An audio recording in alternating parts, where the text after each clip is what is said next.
Public worker department, government of Tripura এবং the institute of engineer Tripura শাখার উদ্যোগে 57তম ইঞ্জিনিয়ার্স দিবস পালন করা হয় আগরতলা গোর্খাবস্তি আইইআই বিল্ডিং, পণ্ডিত নেহরু কমপ্লেক্সে।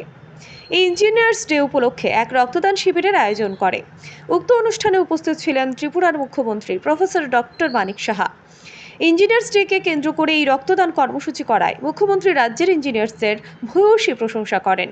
এছাড়াও ইঞ্জিনিয়ার্স ডের তাৎপর্য ব্যাখ্যা করে সৎভাবে কাজ করার নির্দেশ দেন।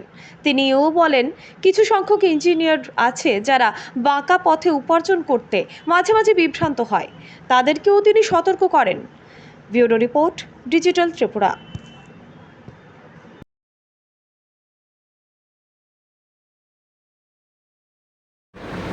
আমরা সবাই এখানে জানি যে এখানে আলোচনা হয়েছে, স্বাগত ভাষণে বলেছেন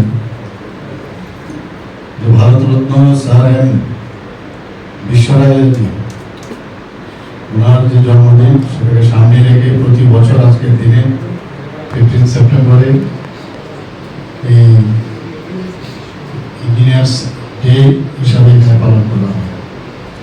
আমরা সবাই জানি যে ইঞ্জিনিয়ার ছাড়া তো কোনো কিছুই সম্ভব না।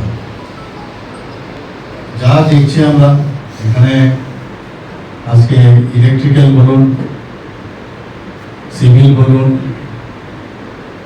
বা অন্যান্য যারা আজকাল আইটি আছে, মেকানিক্যালি বলুন, সমস্ত জায়গায় এখন ইঞ্জিনিয়ারদের দ্বারা এটা ওনারা সৃষ্টি করেন সব কিছু।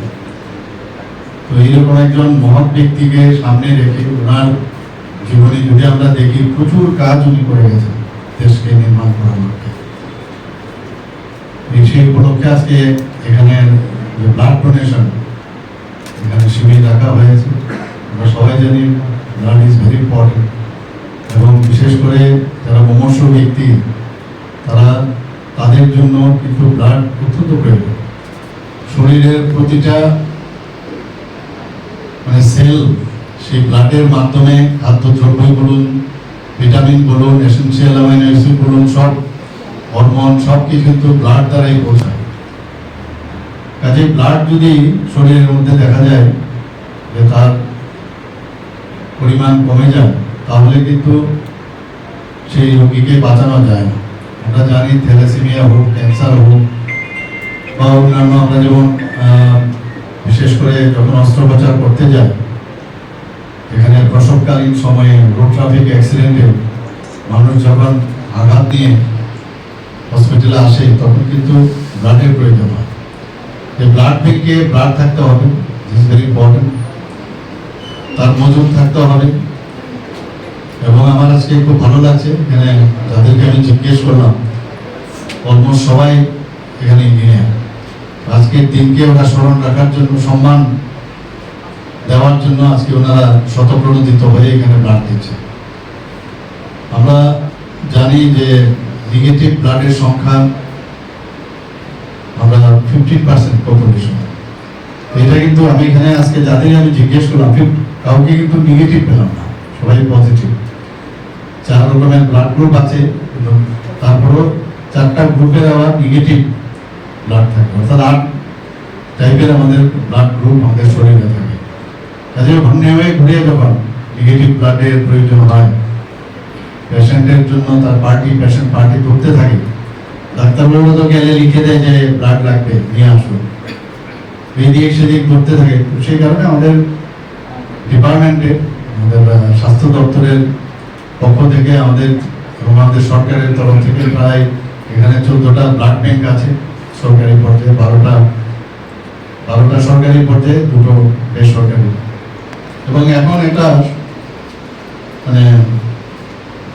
বায়োমেডিকেলের উন্নতির কারণে বা বিজ্ঞানের অগ্রগতির সাথে সাথে এখন ব্লাডের যে কম্পোনেন্ট সেইগুলো কিন্তু সেপারেট করা যায়। WBC, RBC, প্লাজমা, প্লেটলেট, যখন যা প্রয়োজন, যে ডাক্তারবাবু বলবেন যে এটা দিলেই হবে। আগে হোল ব্লাড দেওয়া হতো, এখন সেই হোল ব্লাড দেওয়ার প্রয়োজন হয় না। তাহলে অন্যান্য কম্পোনেন্টগুলো বাঁচানো যায়, অন্য রোগীকেও বাঁচানো যায়। এর জন্য একজন যখন ব্লাড দেয়, যারা আজকে রক্ত দিচ্ছে, আমি বলবো ভগবান এমন এক গিফট ওনাদের শরীরে দিয়েছেন, আমাদের মধ্যে সেই গিফট ইনবিল্ট যাকে বলে, সেই গিফট আমাদের মধ্যে আছে। তো আমরা এর থেকে বড় দান তো আর হতে পারে না। ব্লাডের এখন পর্যন্ত তার সাবস্টিটিউশন কিন্তু এখনো নেই, সাবস্টিটিউট নেই। আর যেই একমাত্র ব্লাডই নিজের শরীরের মানুষের রক্ত আরেকজনকে রক্ত দিয়ে তার প্রয়োজনে সেটা দিতে হবে, এছাড়া কোনো উপায় নেই।